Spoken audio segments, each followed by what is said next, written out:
Tweyongerayo ate mu bufu bwe bumu abakkiriza baaniriza omusumba Tuwmine ng'onaasumba ekkanisa ya Holy Spirit Fire Church eri mu bitundu eby'Embarara. Era ono awadde abakkiriza obujulizi nga buno buviiriddeko abantu abasoba mu 100 okuwaayo obulamu bwabwe eri Kristo. Bw'ati akubiriza abakkiriza okunywerera mu Katonda kubanga ly'ekkubo lyokka ery'amaanyi.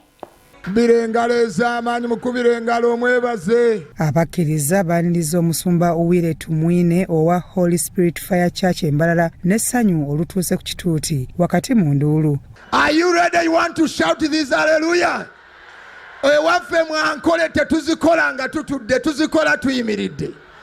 Kamba sabe mwenna mutwegatteko mu linnya lya Yesu Kristo omwana wa Katonda tuteere haleluya shato z'obusinguzi. Omunyankola azikuba n'agamba nti nateera haleluya nahura n'ayinduka nkalaale. Ekiro ky'eriizooba niwe noyinduka nkalaale mu izina lya Yesu. Buli kyakusiba kigenda kutuka mu linnya lya Yesu omwana wa Katonda.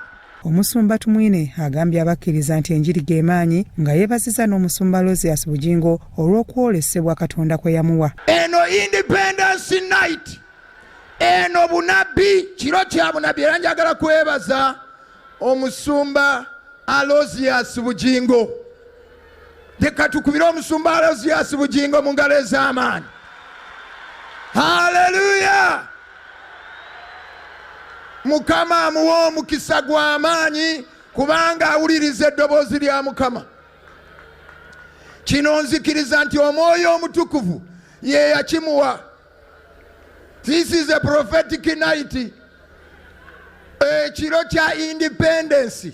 Yesu yajja obeere independent. Bino ebyasimanya ancestral spirit bibenga tebikyakumanyiira.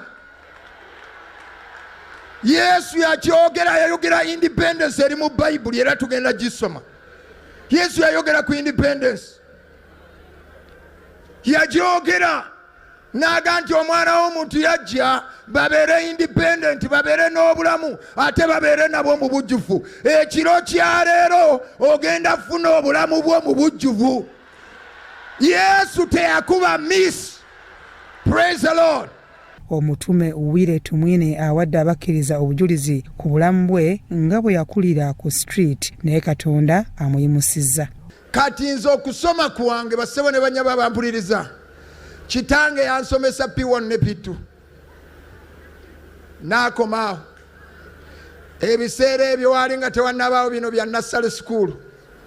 Twatandikiranga mu P1.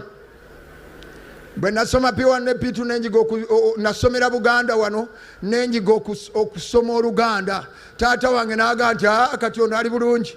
Asobola okusoma ekipande era asobola n'okusoma ebbaluwa. So ne-graduate nga bwe ntyo. Nkuwa omusingi lwaki njagala enjiri. Era mbasabira mwenna abali wano Mukama abateekemu ekyokwagala enjiri. Enjiri ge maanyi ga Katonda. Mu nsi muno buli muntu anoonya maanyi. Abantu bakeera ku makya genda kola baagala maanyi. Amaanyi ga ssente. Abaana baffe batuleka mu bitanda ne bagenda okusoma. Abamu basula batunula ng'ebigere babitadde mu mazzi bwe bati baleme kusimagira. Banoonya maanyi ga buyigirize. Gonna malungi. Naye waliwo amaanyi agasinga amaanyi gonna. Ate ago tugafuna mu njiri. Era njagala kusaba ekiro kya leero mu budde bwange obutono Katonda akunyambaliza amaanyi agali mu njiri. Bw'onodda ku kyalo kyewammwe obulamu bwo buli omuntu agenda bulaba bagenda kubuuza ki ekyabaddewo. Tosobola sisinkana njiri n'osigala kyekimu. Omutume Tuwmine agamba nti ye yali mubbi nnyo nga ne ku street ez'omu kibuga Kampala yali kafulu mu kusala ensawo naye okuva lwe yategeera Katonda obulamu bwakyuka. Natuuka ekiseera ne nga neeri wakibampumiza nga ffala. Nga tebagenda kumpumiza nga ffala nange ne neeyiiya nenfubutuka yeewaka nkyali kaana kato ne ngenda ku street. Buno obwana bw'oku nguudo bwe mulaba. Bwentyo nange bwe naggukira ku street nembeera ku street for 2 years. Emyaka 2 egyasooka nga ndi ku bbala. nga neeyiya ne batoota abalala badooga abalala ntubeerawo. Oluvannyuma lw'emyaka 2 muzeeyi wange yali ayita mu site nangwako nandaba nga ndi mukyafu nga naye bw'omanyi buddoogo bw'oku luguudo.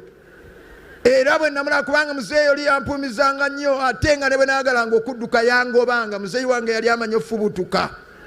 Nali nga nkyali waka buli lwe nagezangako okudduka yanfubutulanga mpaka nankwata nankuba. Kaakati guno omulundi namwekanga antuuse kumpi ne manya bwe nfubutuka agenda kunnemerako. Nensigala nga nkankana bwe nti yayina eriiso nakati ne bw'omulaba musajja muzeeyi naye bw'aggulawo eriiso bwe riti lyakanga muliro ne manya leero omuyaaya nzise. Agamba nti wadde teyasoma nnyo naye olw'okutegeera amaanyi g'ekigambo kya Katonda kati omu ku banene mu ggwanga. Nze ku ssomero ekyangobayo zaali kibooko kubanga ekisooka nalaba nga abantu bano nkola ssente n'ennwana nnyo ne zibaleetera ate ne bangalamiza. Nenga kati eno tejja kuba nkola ntuufu kati nze kasitoma tebandinkubye bandibadde banzija mu bwana buli naye nga ate nange bannambika. Nzijukira mu ssomero navaayo neekalakasiza bayagala kunkuba neŋŋaana. Wano ku street z'e Kampala wano nyingirawo mwaka gwa 83. Nze ndi musajja mukulu nnyo naye Yesu yankuba lipeeya. Haleluya! Bw'okkiriza Yesu ebintu bikyuka. Bw'ontunuulira oyinza oga nti akaboyi kakamala university era ne mala nzijewonga nga nti maliriza university n'akamaliriza Bachelor of Science in animal circumcision. Oyinza okumpeerawo omukyalawo omwanawo muwalawo.